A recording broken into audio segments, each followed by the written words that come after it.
kawan-kawan pencari rezeki dari kelapa sawit. Ketemu lagi dengan saya Roni di channel Roni P.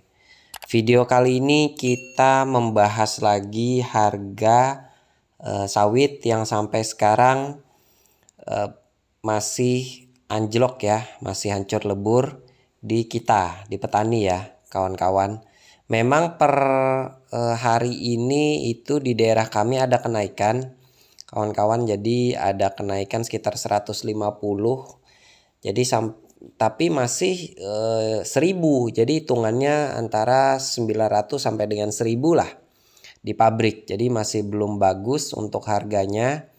Nah, di video kali ini kita sambil muat, yaitu kalian lihat Roni lagi muat buah sawit ya kawan-kawan, sambil kita bahas lagi sampai sekarang kenapa sih gitu ya harga buah sawit kita ini masih belum juga naik, padahal sudah ada pencabutan larangan ekspor ya. Jadi pasca pencabutan larangan ekspor itu sampai dengan sekarang ini sudah tanggal 15 ya, Roni buat videonya tanggal 15 Juli, belum ada juga kenaikan yang signifikan gitu ya. Malah harga TBS di daerah kami terutama itu semakin anjlok saja ya. Nah, di video kali ini kita akan bahas teori konspirasi juga dari informasi-informasi yang Roni baca di berita-berita, juga mendengar ya dari pendapat para ahli gitu yang Roni kumpulkan. Nah, kita bahas sedikit di video kali ini. Semoga itu bermanfaat ya. Oke, sebelum kita lanjut bahas, untuk teman-teman yang baru menemukan channel ini dan menonton video ini, jangan lupa untuk subscribe, like videonya, di-share juga videonya sebanyak-banyaknya kepada teman-teman pencari rezeki dari kelapa sawit yang lain, dan juga dikomentari di bawah kalau ada yang ingin dikomentari ya. Juga boleh silakan klik channelnya, cari video-video terkait dengan kelapa sawit yang kalian mungkin bisa tonton di channelnya Roni. Banyak sekali videonya. Oke kawan-kawan ya, jadi kita lanjut balik ke pembahasan ya. Ya, tadi pasca pencabutan larangan ekspor yang sudah diumumkan oleh Pak Presiden kita Pak Jokowi, dan juga sudah dikeluarkan peraturannya oleh Kementerian Perdagangan, tidak juga membuat harga sawit kita itu naik ya, malah semakin anjlok, belum juga naik ya. Itu kenapa sih gitu ya? Ya, yang pertama kawan-kawan, menurut yang Roni pelajari gitu ya, itu adalah pada saat terjadi larangan ekspor 1 bulan kemarin itu ya, itu kan negara-negara pembeli CPO kita itu kan tetap butuh CPO ya. Akhirnya mereka yang biasa beli CPO dari Indonesia itu beli CPO, bikin kontrak pembelian dengan negara penghasil CPO yang lain. Ya, jadi kontrak penjualan CPO kita itu ya diambil sama kompetitor kita ya. Misalnya Malaysia, dan kontrak CPO itu kan biasanya nggak berapa hari kan, mungkin ada yang sebulan, ada yang 2 bulan, ada yang 3 bulan gitu ya. Makanya pembeli kita berkurang. Jadi pada saat dibuka larangan ekspornya ya, mungkin mereka masih ada kontrak pembelian dengan kompetitor kita, negara penghasil CPO yang lain. Jadi mereka belum bisa langsung beli CPO dari kita ya. Terus gonjang-ganjing juga terkait dengan minyak goreng ini gitu ya. Pemerintah masih kasih aturan ini itu segala macam, membuat negara pembeli CPO juga ragu-ragu untuk beli CPO dari Indonesia. Jadi mereka masih tunggu-tunggu tuh ya, administrasinya lengkap dulu, benar-benar pasti dulu terkirim ini CPO ya, itu kayak aturan bea keluar, pungutan ekspornya, dan flows outnya itu benar-benar sudah terpenuhi dulu oleh kita gitu ya, baru mereka fix baru mau beli gitu ya. Jadi masih ragu-ragu untuk melakukan pembelian ya. Itu alasan pertamanya. Yang kedua, teman-teman mungkin berkat ini juga Roni jadi belajar lagi gitu ya dengan detail. Ternyata itu alasan kedua adalah harga referensi penjualan CPO yang digunakan dari Kementerian Perdagangan itu tidak menjadi acuan di lelang tender di KPBN ya. teman-teman. Jadi kalau misalnya nih kita ambil contoh ya kawan-kawan. Jadi Juli 2022 itu referensi harga CPO di Kementerian Perdagangan itu adalah 1.615 dolar.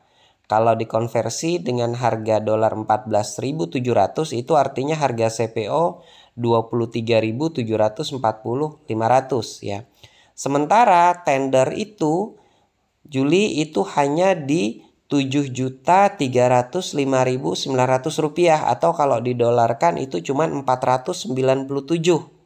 Jadi kalau kita bandingkan nih misalnya nih kawan-kawan, 1.615 dolar dikurangin kan kita ada biaya keluar 288 dolar, pungutan ekspor 200, terus flows outnya 200, jadi kan total pungutan itu 688 dolar. Nah, jadi kalau 1.615 dikurangi 688 itu artinya tersisa 927 dolar ya. Kalau dikurangin tadi harga tender KPBN yang 497 artinya ada selisih 430 dolar. Jadi selisih harganya itu walaupun dikurangin dengan pungutan-pungutan yang orang bilang mahal itu tadi ya, biaya keluar, pungutan ekspor, flash out, itu masih ada selisih 430 dolar. Jadi selisihnya jauh sekali ya.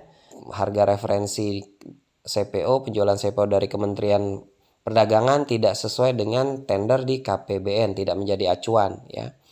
Nah, alasan ketiganya yang sudah banyak juga dibicarakan oleh orang-orang ya, kalian bisa lihat di berita-berita, itu memang pungutan keluar kita itu sekarang menjadi tinggi sekali ya. Kalau dicontoh tadi dengan harga CPO 1.615 dolar itu harus bayar biaya keluar 288 dolar, terus pungutan ekspor itu 200 ya.